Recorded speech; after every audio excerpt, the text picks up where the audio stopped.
Good evening, daywalkers and night stalkers.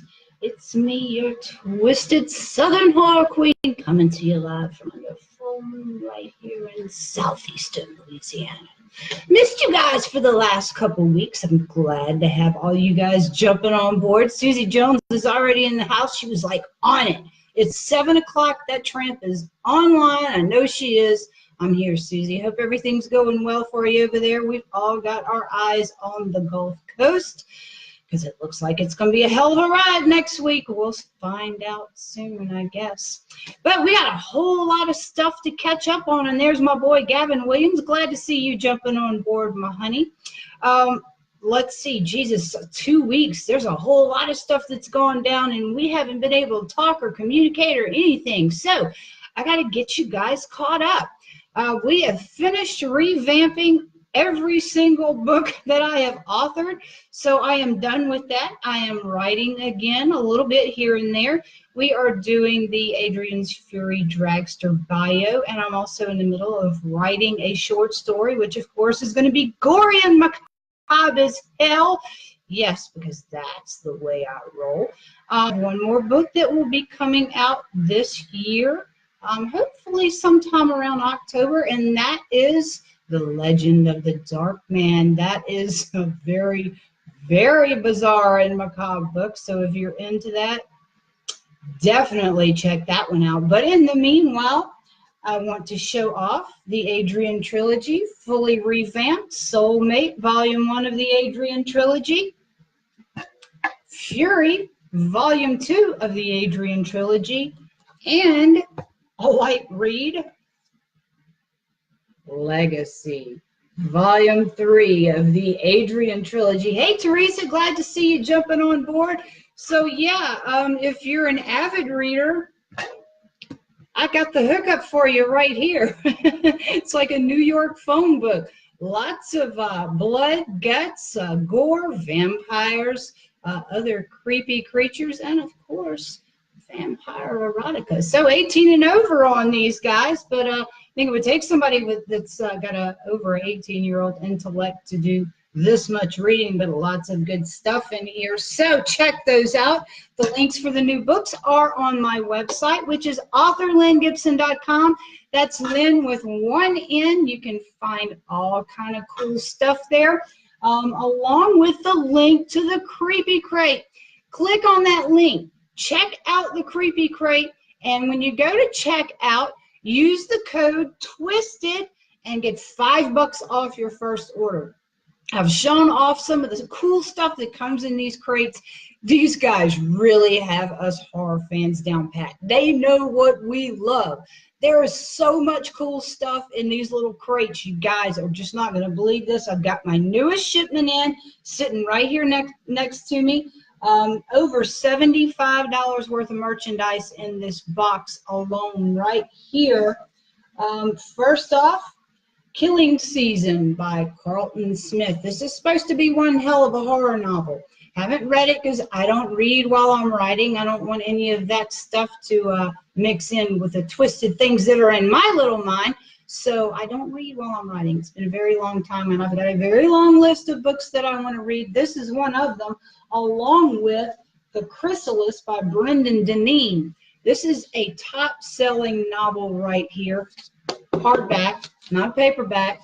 I think the value on it is $27.99, and it's going for that, guys. It's going like hotcakes for that because it's selling like crazy. So make sure you check this book out as well. Hey, Jamie, and there's Ethel as well. Hey, my honeys. Hope everything is going well for you guys. Next up that came in my latest Creepy Crate, this is for your cell phone. It pops up in the back. It'll hold your cell phone up, and it will also give you something to hang on to when you're talking on your phone if you don't have your in-car system hooked up or whatever. Jason, that will keep any phone thieves away from your phone. Love this little doohickey right here. And then there is a candle in this month's Creepy Crate. Vanilla. Smells very yummy. I'm going to light this one up for the next show. It'll be burning here to kind of lighten the mood for us. And I got to tell you, this is my favorite thing from this Creepy Crate. I'm going to be hanging this one in Big John's bathroom just to keep his mind right, y'all. bloody handprint shower curtain. Hell yeah. That's going in Big Johnny Blender's bathroom so he can just remember who he lives with. And it-inspired canvas backpack. We all float down here. So pretty nice haul in this issue of the Creepy Crate. I like everything I got in here. I wish you guys could smell that candle. That is freaking rolling. But loving the shower curtain and definitely loving the book. It'll go in my stack of things to read when I decide that I'm through writing, which God only knows when that's going to be. Now, got all of that out of the way. Got to give my shout outs to the Adrian's Fury Dragster sponsors, and that's D&M Graphics, Surreal Studios, Racers Direct, ProLube, Canon Filters, a whole bunch more, and of course my very favorite, yes, I am back on my Naked Wines. Oh, and ProLube, which really won't need the ProLube if you're on your Naked Wines. Trust me. That is freaking awesome. Okay, so for my Mississippi folks, on September 29th, at the end of this month, we will be in Amory, Mississippi with all the badasses from Kill J, who are also on Pop Culture. You can hear their show on The Edge Radio US on Monday evenings. Badass show. They have some pretty cool interviews on there. They are funny as hell. All they do is drink, and it seems like the longer they talk, the crazier the show gets. It's freaking awesome. You need to catch that on Monday nights, because what the hell else you gonna do? I usually don't get political, but there will be no NFL playing on our TVs on Monday nights. So catch real pop culture. I guarantee you it's going to be a lot more entertaining anyway, especially if all the games go like the Saints game went this weekend. Hey, Rhonda, there's my girl hustings in Kentucky right now. All right, so I've pretty much got you guys caught up on most of the madness that has been going on here for the last 2 weeks. Of course, there's always more, but, you know, I think the FCC may be watching me, so I won't always tell you everything that's going on here. Hey, John Baring, there's my boy right there, helicopter pilot. Got all kinds of cool stuff going on in his life. And let's see. Gavin says he misses seeing that glass of wine. I've been missing drinking that glass of wine. I'll finish that off for you tonight, Gavin. Okay, so there were no migraines this week. There were no tropical storms this week. And hopefully it's going to stay that way for the next week. I'm sure you can hear the hellions downstairs, the puppies. Gavin, you've asked about the puppies. Lucy, which was short for Lucifer, actually has been adopted. She went to a young lady who has a 4-year-old autistic child. I delivered the dog to them, and the child and the dog, they just meshed immediately. I thought I was going to cry because I'd miss her when I dropped her off. I actually wanted to cry because I was so happy. The little boy was just ecstatic. The mother says she's doing really well with the little boy, so she got a very good home. The other little dog is still here. That's Hannibal. Hannibal is a hellion. He's downstairs giving the other 2 dogs 9 kinds of hell. Hannibal sucks, Big Johnny Blender says, because he's babysitting right now. I have a feeling Hannibal will be outside or in his kennel at any moment now. But he's doing very well. He's adjusting well. He's very healthy. It's all good. Let's see. Hey, Miss Lynn from John, and hey, beautiful, me and John, we're talking about you Friday, John from Night Risers. We can't wait. That's awesome. I can't wait to see you guys too. Night Risers is October 28th and 29th in E-Town, Kentucky. That's going to be a freaking riot. We're going to be there with the Batmobile. I'm really looking forward to that. And before that, I think on the 13th and 14th, we will be at Gulf Coast Fan Fest in Biloxi at the Biloxi Gulf Coast Coliseum. We'll be there with the Ecto Mobile, and Christine. Of course, Susie and Mike Jones are going to be there hanging with me as well. And, of course, the Adrian's Fury Dragster is going to be there. So, yeah, we got a lot of stuff going on in Mississippi. Also on October the 3rd, we will be at Cruising the Coast with the Adrian's Fury Dragster and Jezebel. She's going to be there as well. Hey, Gilbert, glad to see you joining in tonight. So I think I've got you caught up on where we're going to be so far. at least where we're confirmed. A lot of stuff in Mississippi, E-Town, Kentucky. So if you're anywhere in any of those areas, please come out and hang out with us. Chill. I'll have books. We'll have T-shirts. We'll have the dragster. And definitely come out to Amory where you can hang out with the guys from Kill J. You can listen to Kill J's tunes on The Edge Radio US. Go to authorlyngibson.com. Go to the far tab on the right. And you go straight there and you can stream from there, or you can download the app to your Android device. It's absolutely free. Take your tunage with you. We are being played in 82 countries right now. Freaking incredible, way bigger than what we ever anticipated. But hey, go figure. Folks like real rock and roll. Hard rock, not this crap that they call rock and roll now. There's no bubblegum music there, no country, and definitely no brat. All right, so I think, again, we've got you caught up. I have to keep scrolling down because I can't see my comments. Hello, sweetness. I'm glad to see you. Valerie Baring's in the house as well. Hey, Miss Valerie, glad you're joining in tonight. Halloween day will be my mom's 60th birthday. That's freaking awesome. I'll tell you a little personal thing right here. All of the girls in my mom's family, which there were 4 of them, were all born in November. And all 7 of my dad's brothers and sisters were all born on holidays. One of them, of course, was Halloween. And I myself was born in November on Thanksgiving Day. So I got the best of both worlds. You know how many years I've been called a turkey? It really sucks. Okay, so now that we're caught up, let's get this show on the road, right? I know you guys are ready for some creepy. You're ready to hear some haunted history, and I've got some madness lined up for y'all tonight. So we're going to roll out right about now. We're going to start off with another mental institution, but this is a little bit different than some of these haunted mental institutions that we talk about. You know, those are near and dear to my heart because there's some crazy mad ghosts there. Pardon my pun. So some of these places have been pretty bizarre and macabre, and there's been all kind of crazy experiments and secret facilities and stuff like that. Well, this secret facility was spurred on during the times of war, like many of them were.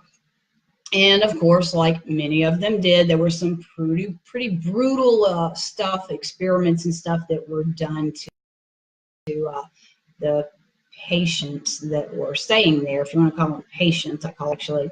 Now, this joint in particular was hidden away in some underground bunker, or actually it wasn't hidden away in an underground bunker or out in the middle of East Jesus.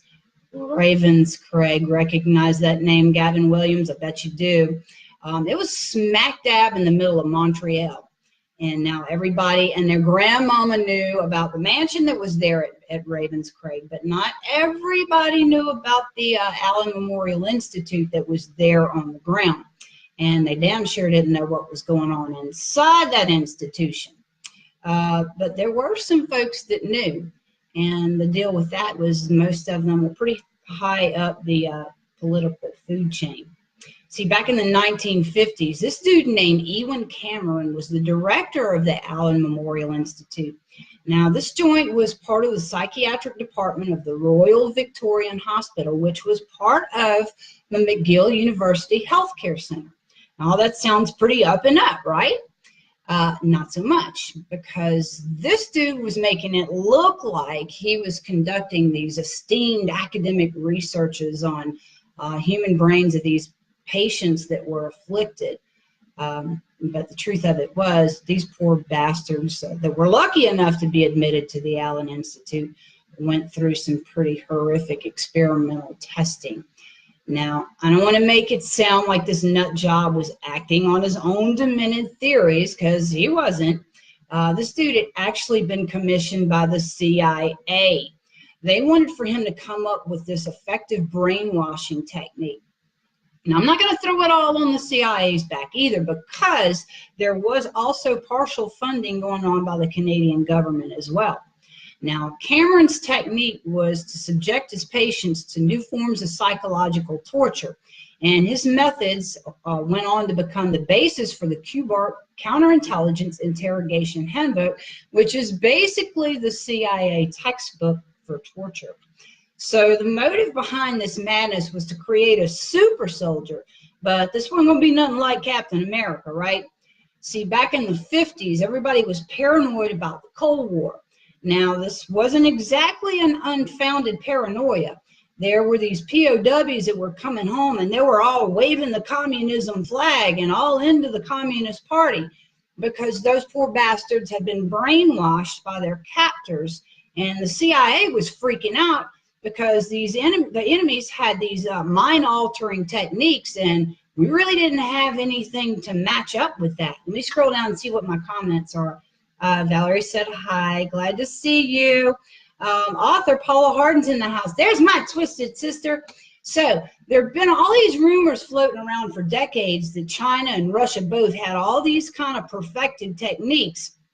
And now here's all these POWs coming home, and they're all screwed up in the head, right? Well, it was definitely confirmation that something was going on over there. So the U.S. and Canada decided that they were going to team up and devise some kind of scientific or technological method to brainwash soldiers and or prisoners and or inmates at mental institutions. Now, the CIA, they were pretty much more focused on developing a brainwashing technique because they wanted to use them on their soldiers or their CIA agents. And they had this twisted vision of creating an agent that could be activated or triggered to carry out some kind of mission. And then after their dirty deed, they would just kind of phase out with no memory of anything that they had done. And I got to tell you, that's a pretty brilliant scheme. There's been quite a few movies that have been based on that. But these guys were planning on being able to program somebody to go assassinate some rampant world leader without having to worry about them running their mouth. And then after they'd served their purpose, interrogations would be absolutely useless because the poor bastard wouldn't know who he was, why he was there, or what he had done while he was there. So the code name for all this madness was Project MK Ultra. And the method would call for some pretty bizarre and unorthodox experiments. So the CIA, in their infinite paranoia, decided that they'd set up outside the U.S. borders to lessen their chances of getting busted for taking government funding for the use of experimental drugs on other, mostly unwilling humans. Now, enter Ewan Cameron. Now, this dude had a glowing reputation for dealing with and treating psychiatric conditions. And with his elevated status among his peers, Cameron was pretty much able to do any kind of research or experiments that he wanted to. He was funded out the yin-yang, and nobody ever looked over his shoulder or asked any questions.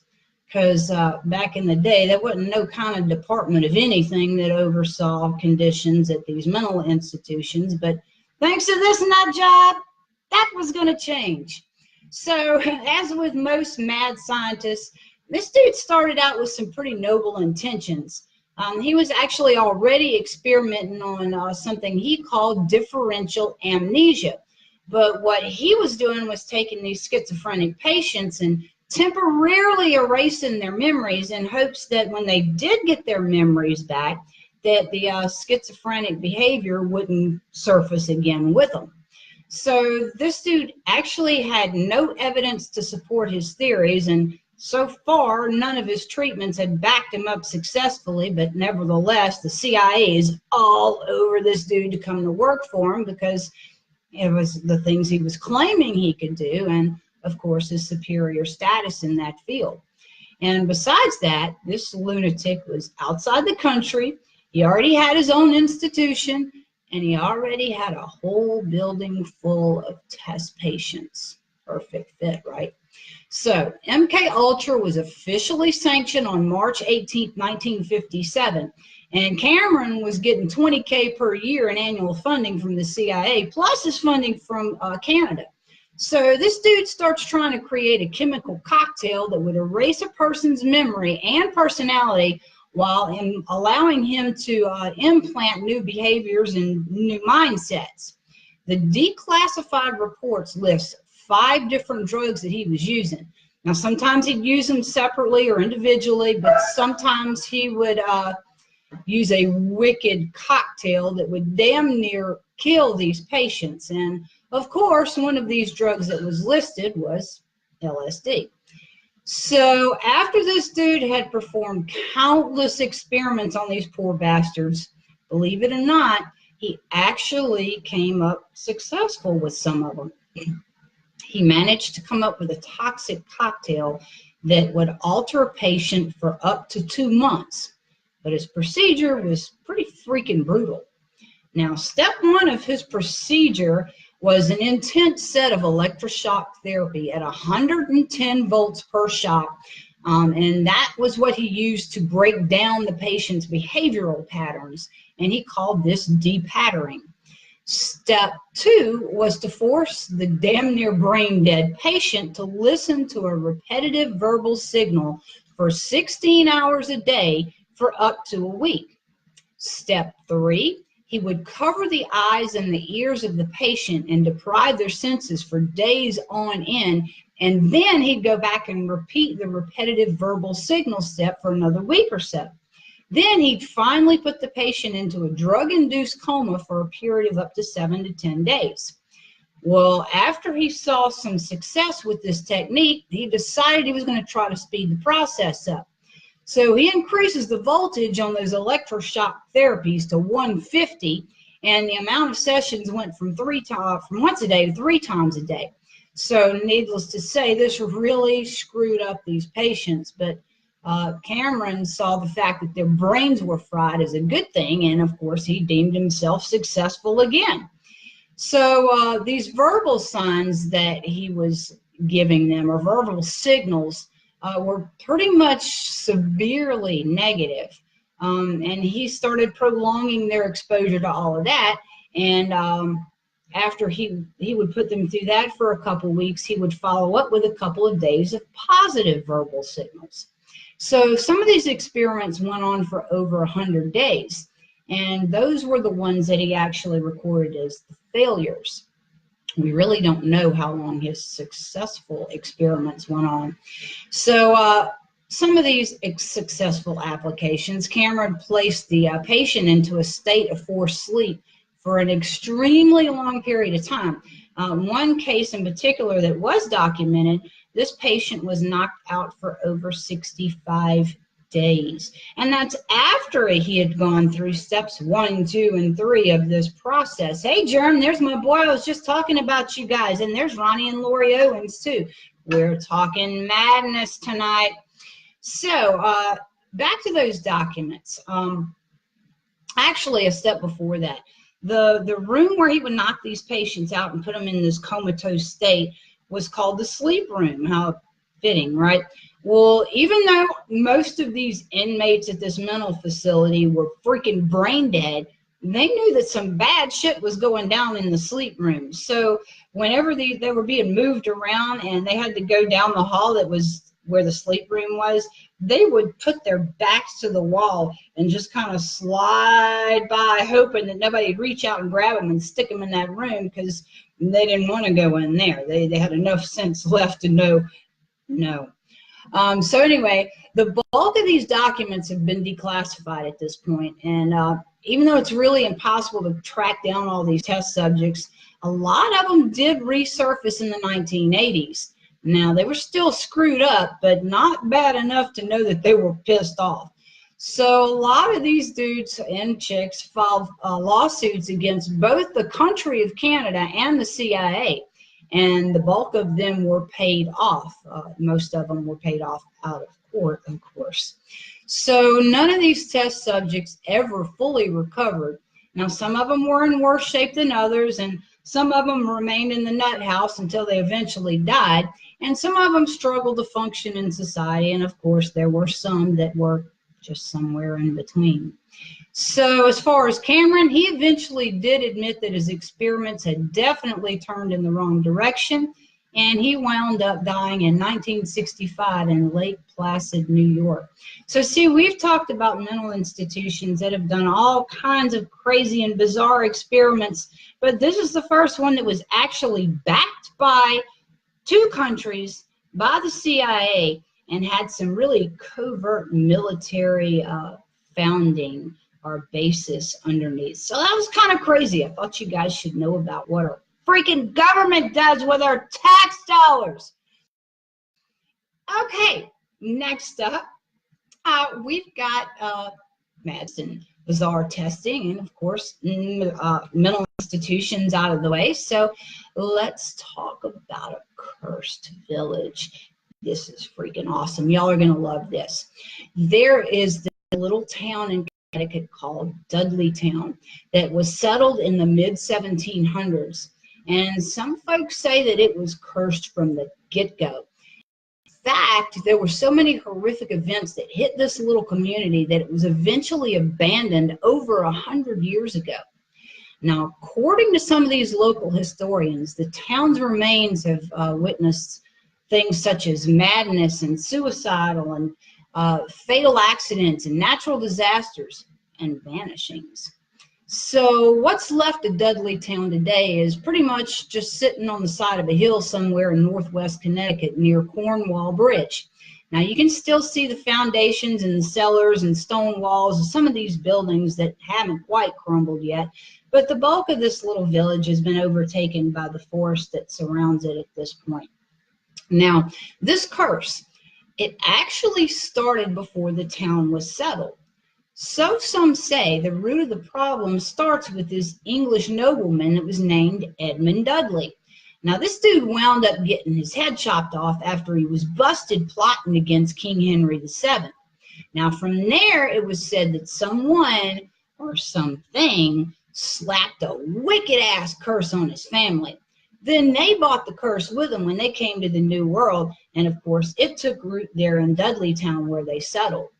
Now, not long after they arrived there and settled into their new home sites, one of the Dudley brothers lost his shit and went insane for no reason.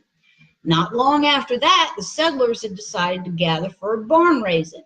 Now, if you guys don't know what that is, back in the day, that was kind of like a crawfish bowl.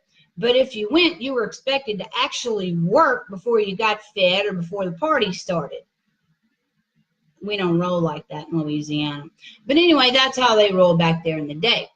Well, tragically, during this party atmosphere, some dude either fell off the top wall of the barn or was pushed. Now, nobody knows for sure exactly how it went down, but the bottom line is that that dude wound up dead. So not long after the fatal barn raising, this chick goes out on her front porch and she gets struck by lightning. So she's dead as hell too, right? Well, one of the other Dudley descendants, he had taken to sheep herding. Now, he'd been pretty successful for a little while, long as they'd been there, which I think at this point was somewhere around 10 or 15 years. But it didn't take long, and of course the shit hit the fan with him too. So first, his wife dies of consumption. And, you know, it doesn't really say anything behind the lines, but I want you to think about this for a minute. This is the 1700s. Consumption was the disease that made people think that you were a vampire and that you would rise from your grave. Now, nothing is said in the history books about this, but I just got to read in between the lines there. That might have had a whole lot of downfall around this family. Now, after his wife dies, his kids disappear. Wondering if the entire community thinks that the wife has risen from the grave and killed the kids.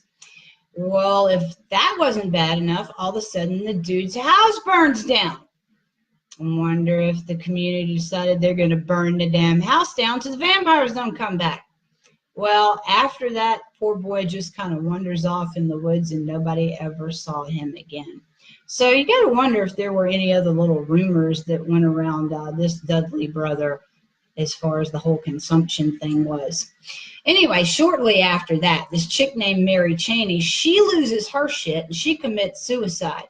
Then a few weeks after that, this other chick named Harriet Clark starts complaining that she's seeing demons and all kind of shit in the woods. And guess what? Not long after that, she hangs herself. Well, besides all these tragedies, many of these other residents are developing some brand or form of dementia.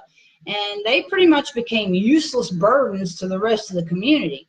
Now, while all that madness is going down, there's also sporadic attacks from the local Indian tribes that weren't too happy about seeing white men sitting on their hunting grounds. So there was that to contend with as well. And then farming, yeah, that was pretty much a joke too, because all the crops were withering and dying, and they became infected with some kind of wild-ass fungus, which may actually explain the dementia and the insanity if these folks were ingesting this fungus. But anyway, about 100 years after that, this little town was settled. The survivors pretty much just threw up their hands and walked away because they had enough of all this bullshit, right? Well, in 1920, a doctor by the name of William Clark came out there to visit, and he decides that he had just fallen in love with the remnants of this little town, so he buys it. Well, one time he's away on business, and he gets word sent to him that his wife was having some kind of trouble back at home. So he drops everything, and he rushes back to check in on her. And when he gets back, he finds out that this chick had gone completely insane in just a matter of days. She was just sitting there staring blank at a wall and babbling about something evil that had attacked her in the woods. And she kept telling him that something wasn't right there and that they needed to get the hell out of there immediately. Now, I can't find anything that says if they left then right there or not, but I did find documentation that the doctor's wife wound up spending the rest of her life in the nut house. So, is this town, or was this town, actually cursed? Well, the locals there have spun tales for several generations about ghosts and demons there at the site of this town's remains, and in fact, the rumors were so rampant that in the 1970s, the little ghost town of Dudley was actually investigated by my heroes, Ed and Lorraine Warren.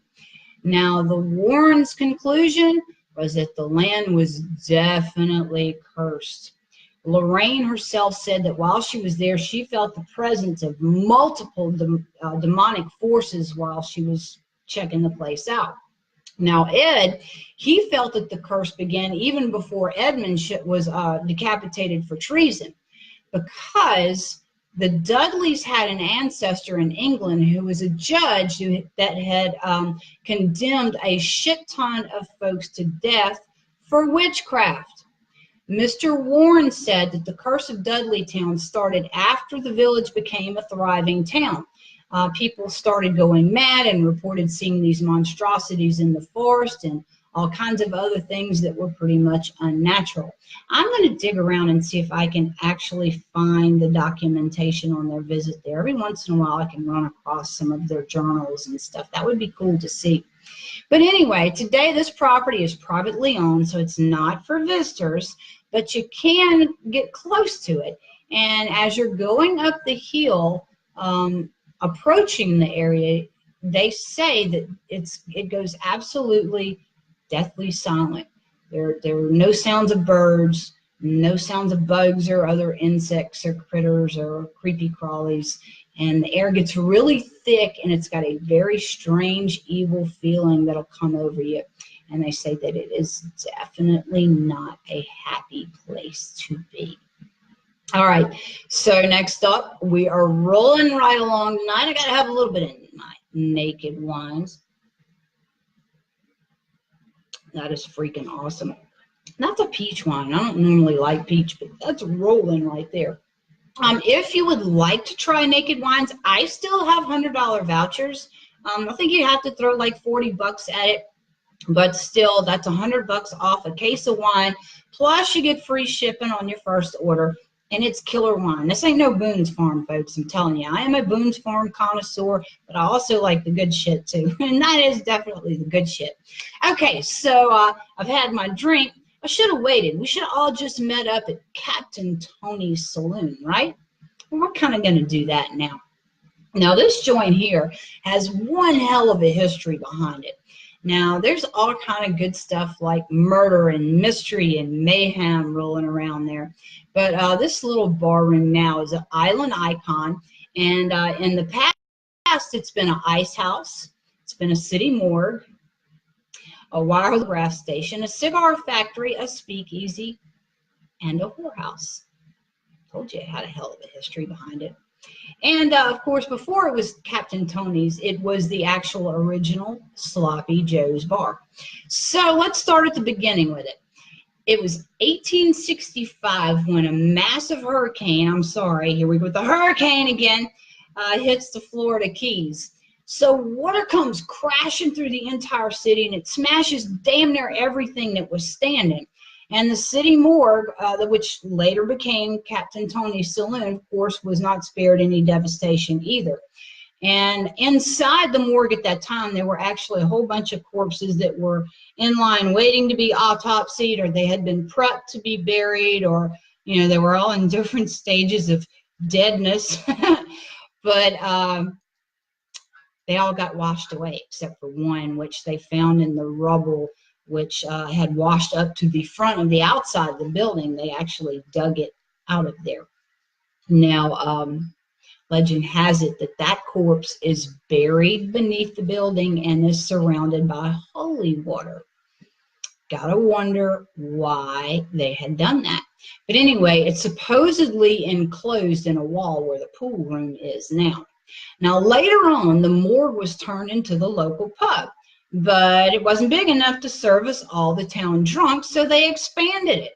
Now, the addition was built on top of the very spot where the local lynching tree once stood. It gets better.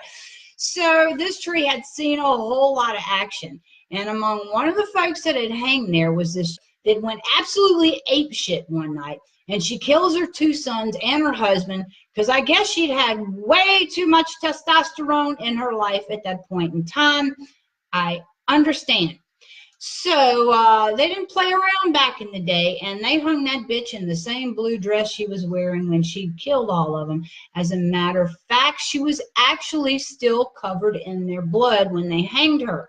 Now, as we all know, blood is one hell of a stain to get out, even in death. This chick is seen so frequently there at Tony's Saloon that they call her the Blue Lady, and everybody who sees her swears that her dress is still stained with the blood of her victims.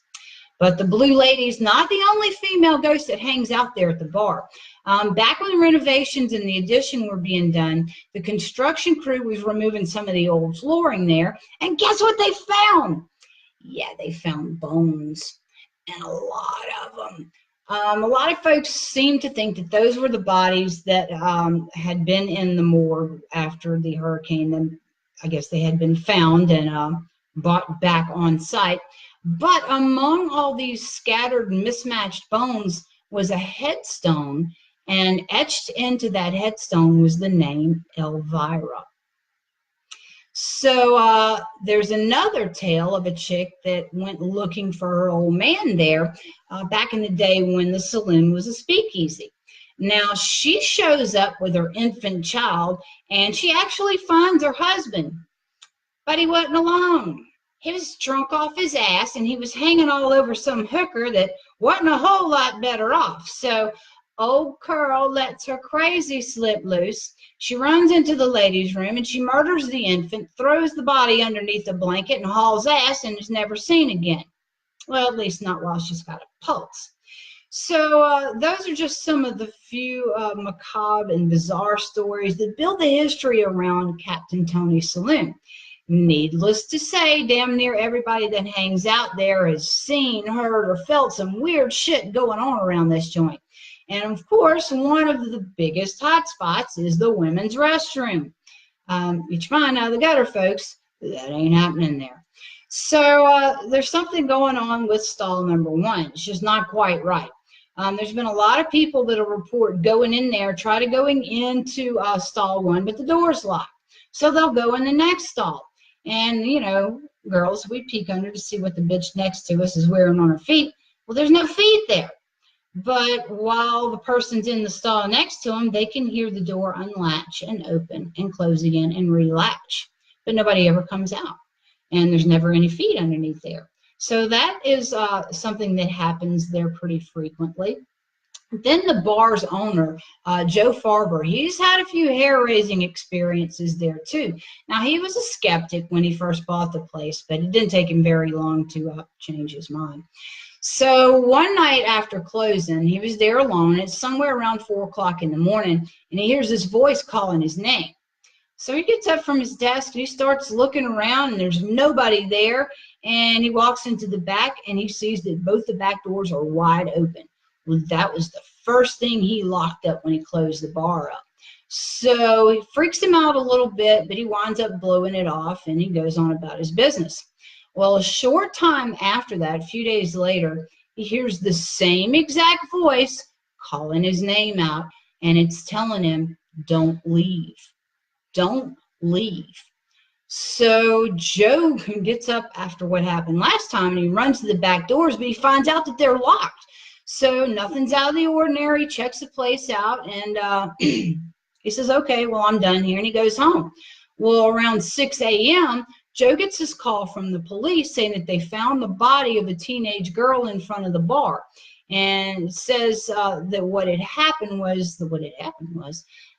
this girl had called her mother to tell her that, goodbye or whatever, that she was fixing to eat a whole bunch of pills and commit suicide. And her mother called the police, and police go out looking for her, and of course they find her body sitting out in front of Captain Tony's. And Joe believes that that voice was telling him to stay, because if he had, he might have been able to save that girl's life, but only that spirit really knows for sure. Now, there's been a whole lot of other bar patrons that have had similar strange experiences there. There have been reports of freezing cold spots in the hallway, of course, near the ladies' room, doors opening and closing without anybody around, stalls locked. We talked about that. And then this one patron reported getting third-degree burns on his hands an hour after he touched the tree that stands inside the bar. The lynching tree. Yes, they built the bar around the lynching tree. So what the hell is all that about, right? Well, anyway, if you're in the area and you can't decide if you want to go have a few drinks or if you want to go on a ghost hunt, go check out Captain Tony's Saloon, where you can have the best of both worlds. And tell them Twisted Southern Horror Queen sent you. All right. So we're going to talk about one more haunted establishment for the evening, and you guys, of course, are going to love this one. On Sunset Strip, there's this place called the Comedy Store, and it is haunted as hell, and that shit ain't funny at all. So the Comedy Store just happens to be sitting on the seedier side of Tinseltown, and that's where all the deviants like you and me go to have a good time. Don't play like you don't know what I'm talking about. So the Comedy Store has been around for a very long time. It was the launch pad for a lot of famous comedians. Now, to start with, the building that houses this club has a very colorful history. That's why the locals believe that there's so much paranormal activity that goes down here. Now, this area has a bad reputation that dates back to the 1920s, and maybe even further back than that, because it was here 50 years before, when bandits such as Tiburcio Vasquez were hanging out there. Now, let me tell you about this thug real quick. This dude was a thief and a brutal killer, but he was hot as hell. And after a long career of pillaging and plundering and murdering, the law finally caught up with him, and they take him to the Monterey jail. Well, bitches came in droves to feed him and sing to him and whatever the dude wanted. There was a line of adoring women that wrapped around this jail. Everybody was there to take care of this dude, at least until March of 1875, when they finally hanged his ass. Now, Vasquez's ghost is still seen at the old Monterey jail, where he was held while he was waiting his trial. It's a sand-colored building. It's made out of granite, and it was built in the 1850s. No one ever escaped this 6-cell jail, and it was used for over 150 years. Now, today it's a museum where several surprised visitors have encountered this dude's spirit. He's seen strolling nonchalantly along the corridor, twirling his 6-shooter in his hand. Now, some folks say that they've seen him there and he smiled at him and then politely demanded that they hand over their money and their watch. And some folks say that when they've refused, that he actually aimed his weapons at them and evaporated into thin air. Other folks who were scared shitless had no problem handing over their wallets, but when they tried to give it to him, he vanished into thin air. So that's some pretty crazy stuff right there. Gavin says a drink on a ghost hunt would be good. I'm not real sure about that. Hey, there's my boy Freddie and Wayla. Hey, check Freddie out on Saturdays. You can catch him at Kaz Magic Art. Fantastic artist, and he actually sits there and draws stuff out live. It's incredible. You've got to tune in. If you happen to miss it, I think he's on around lunchtime. You can always check it out on the Twisted Southern Horror Queen Horde group. Go there. He posts it there because he's gracious enough to do that. Check him out. He's freaking awesome. Okay, so there's another cool little ghost story connected to Vasquez, but it's not actually about his ghost. Well, it kind of is. It's about the ghost of two of his victims. So Vasquez used to have this hideout in the foothills of Los Angeles. Well, decades later, this actress named Bessie Love buys this bungalow in Laurel Canyon. Now, in 1918, before she even gets moved in there, folks are warning her that that place is haunted. She didn't believe in such thing as ghosts. So come to find out, that little bungalow of hers was built on top of the very spot where Vasquez shot and killed two men who had come looking for his stolen loot. So this chick moves in, and immediately she starts seeing some weird shit going down in her new home. She was hearing this low moaning sound, and doors were opening and closing on their own, and there was one electrical problem after the other that was plaguing her home. And at first she was trying to ignore all of it, but things just kept getting worse. So then she starts hearing men's voices when she was there all by herself. And there was this persistent cold spot in her living room. Well, she never talked about any of this activity until the spring of 1923, when a good friend of hers comes over to stay for a visit. So they make up the sofa, and her friend's going to sleep, and everything was cool. Nothing was going on there. Well, until the first night when she goes to go to bed. Her friend comes busting into her bedroom, screaming her freaking lungs out. She was woke up by the sound of a man's voice. So she sits up and she looks around. And when she did, she sees the ghost of a man walking through the living room walls. And she described how this ghost had paused, taken off what appeared to be a cowboy hat, and then, not noticing her, he'd walk past the sofa and go straight into the kitchen. So for the rest of the night, these two chicks were too scared to go back to sleep. Now, it had been 5 years since Love moved into her bungalow, but this was pretty much the last straw for her. So she packed her shit and she moved the hell out. So the bungalow was abandoned, and it stayed empty for several years until this family moves in, and they decide they're going to renovate it. Well, nobody really knows for sure what happened, but they were only there a few weeks before they abandoned the place, left their building materials and everything there on site, and nobody knows where the hell they went. They were done. In the early 1990s, an electrician who worked at one of the film studios there moves in. Now, him and his roommate immediately start having problems with the front door. It had one of those heavy, old-fashioned, heavy-duty locks on it. And both the men had a really hard time closing this lock. But one afternoon, they're outside in the yard and they're working, and the door closed and locked by itself, no problem. Well, from then on out, every time they walked outside the door, it would slam and lock behind them. So the last time it happened, the deadbolt inside also slid in place as well. Get a hint, right? So they felt the same distinct cold spot in the living room, and several things happened with the electricity that even this freaking electrician couldn't figure out. So they came to believe that the ghosts were letting them know that they really didn't want anybody living in this house, right? So it's pretty much set abandoned ever since. Now, back to the Comedy Store. So Sunset Boulevard was first established in 1870, and up until 1984, the infamous Strip was still unincorporated land, which meant that it wasn't officially a part of Los Angeles. And that means that during this time, the Strip wasn't really under the jurisdiction of the LA Police Department. Well, that meant the area was pretty much a safe haven for the casinos and burlesque theaters and strip clubs and gay and straight brothels and speakeasies and whatever else there was during the Prohibition. So it was also an ideal spot for nightclubs, many of which are still there today. Now, the building that houses the Comedy Store is like the rest of the Strip because it has a very seedy history behind it. In the 1920s, the building was the Club Seville.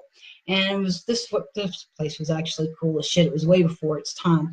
Inside of it, it had this bar room, independent bar room that was called the Marine Room, and it had a glass dance floor and there were crystals everywhere that shined down and sparkled, and beneath the glass floor were fish.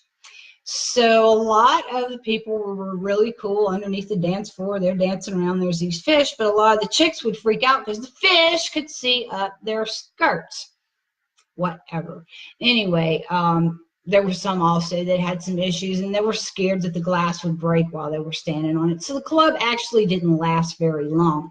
But the most famous club that had been set up there was Ciro's Restaurant, which is where all of Hollywood's elite came to party. And at that same time, one of the most notorious brothels in the area was right next door. So, you know, there was some crossover business from both establishments. Ciro's was also known as the favorite hangout for gangster Mickey Cohen, who was known as the king of Sunset Strip. So Cohen was said to have based his operation out of Ciro's, and it was during this period that most people figured that's how it got so haunted, because of the violence that went down while Cohen was hanging out there.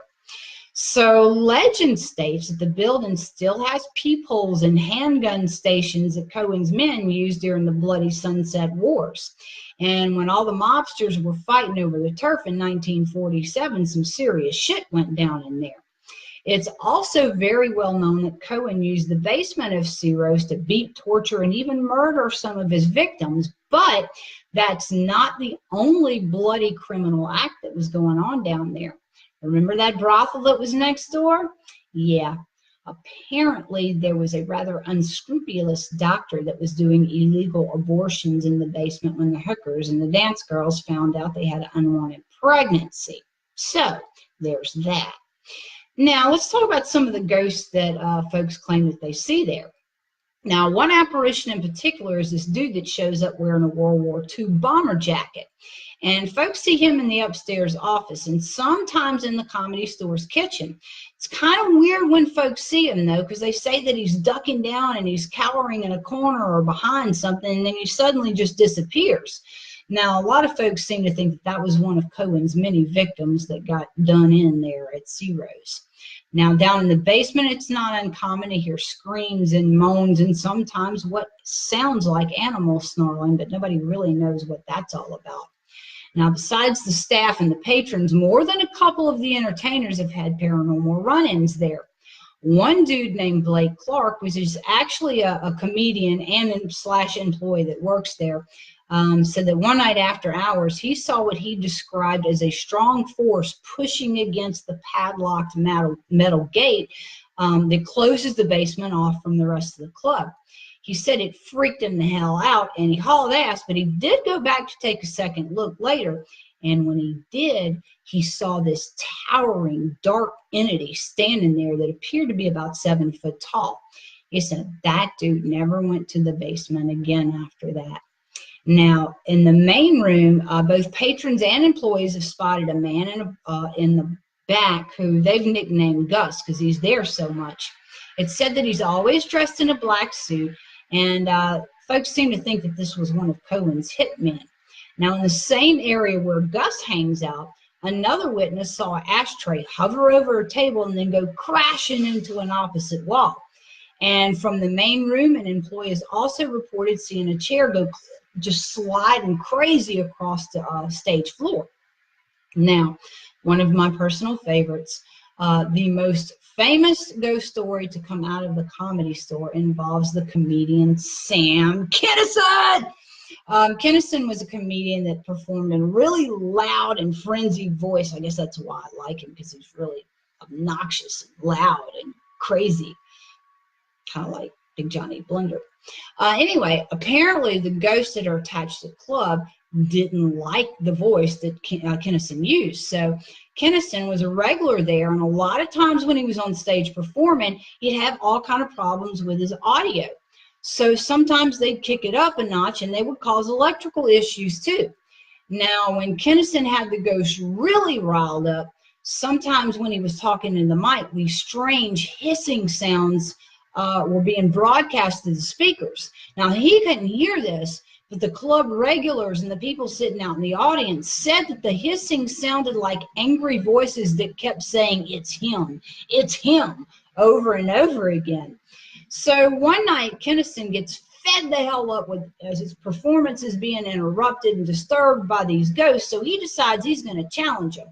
So as he finishes his set, he tells the ghost that they needed to stop playing around, that they needed to just make an appearance and come and face him if they had a problem with him.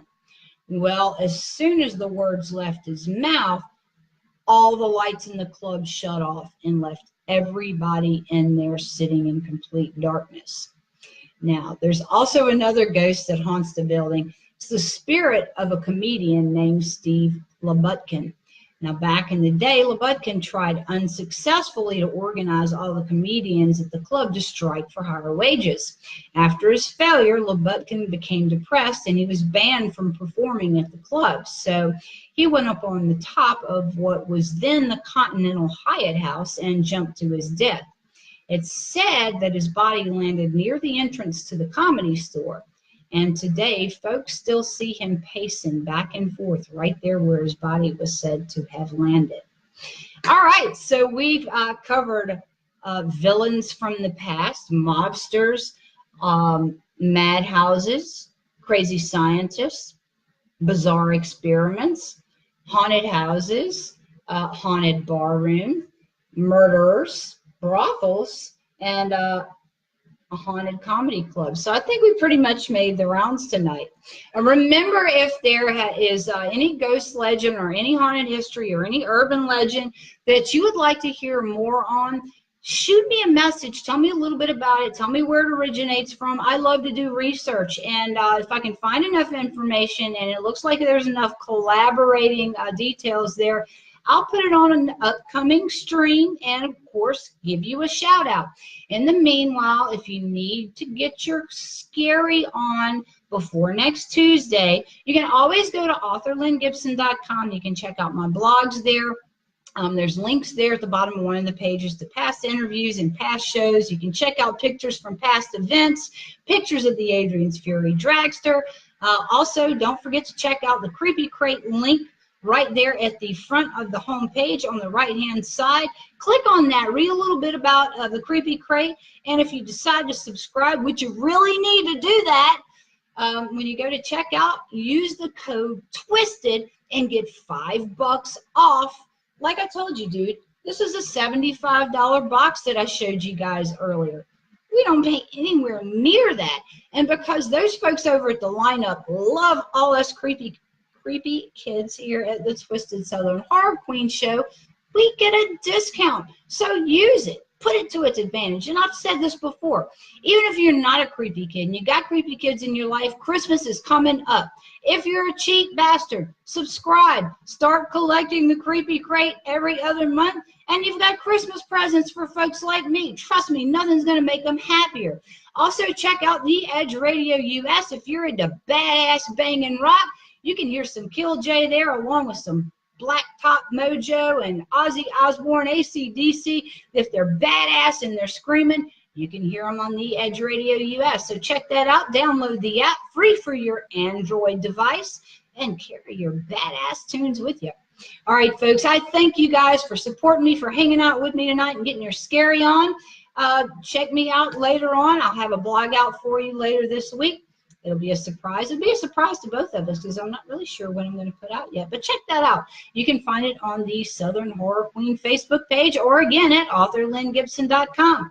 So until next time, folks, y'all keep it creepy because, you know, your friendly neighborhood creepy chick is going to do just that. Creepy chick kisses coming at y'all. Have a good week.